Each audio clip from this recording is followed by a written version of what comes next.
Good morning. Good morning. Thank you for meeting here with me today. Thank you so much for having me. How are you? I'm good. How are you?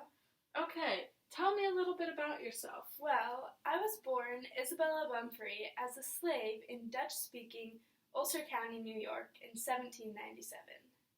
Wow. Tell me a little bit more about your life as a slave during that time. Well, when I was a slave, I was bought and sold 4 different times.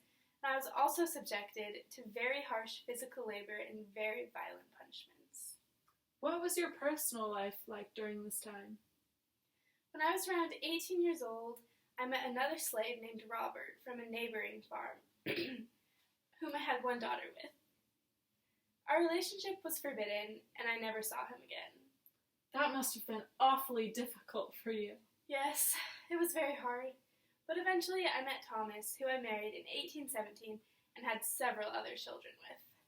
That's very interesting. But how did you obtain your freedom? Well, in 1827, I ran away with my infant daughter Sophia. We ran to a nearby abolitionist family, the von Wagners, who bought my freedom and also helped me to successfully sue for the return of my son Peter, who had been illegally sold. Wow, that must have been a huge moment for you. It was one of the first cases where a black woman successfully challenged a white man in the United States courts. Where did your journey take you next? After that, I moved to New York in 1828 as a Christian. I began working for a minister, and I participated in the many religious revivals that were sweeping the state at the time. Yeah. What was your experience during this time like? Well, during this time, I became a charismatic speaker, and I strongly believed that God was calling me to leave the city and go to the countryside. As I told my friends, the Spirit called me, and I must go.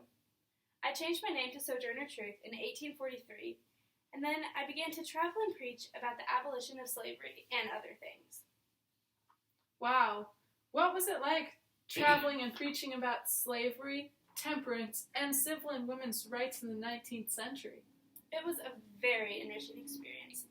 I met many incredible people, including William Lloyd Garrison and Frederick Douglass. Wow, how did these people really influence you?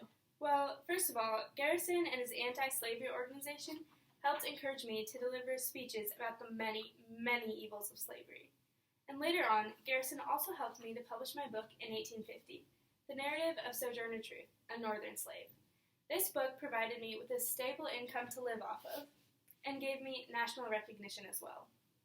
What other movements like these were you also involved in? Well, I began my lecture tour supporting women's rights, and I spoke at the first National Women's Rights Convention in Worcester. At a later convention in Ohio, I gave my famous anti-women speech. You've probably heard it. I'm really impressed with your work regarding women's rights. But whatever happened between you and Frederick Douglass working together? Well, I continued working with him for quite some time. However, ultimately, I ceased working with him because he believed that suffrage for formerly enslaved men should come before that of women. What were your views on this hotly debated matter? Well, I strongly believe that if colored men get their rights before colored women, then colored men would just become the masters over colored women, and it would be just as bad as before. How did your views like these come into play during the Civil War? Well, I worked hard and I urged young men to join the Union cause, and I also organized supplies for black troops. After my work in the war, I was very honored to receive an invitation to the White House. What was your time like in Washington, D.C.? Well, first of all, I joined Freedmen's Bureau, which helped to find freed slaves jobs and build a new life. I also lobbied against segregation and worked very hard to fight for equal rights for slaves. What were some of these solutions to these matters that you worked for? Well, I started a petition to provide former slaves with land, and I collected thousands of signatures. However, Congress didn't take action.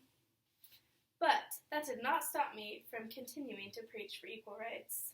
Wow, you're truly amazing, an inspiration to all. Thank you. Thank you. Of course. Thank you for coming and sharing your story with us today. You're welcome. Have a wonderful evening. You too.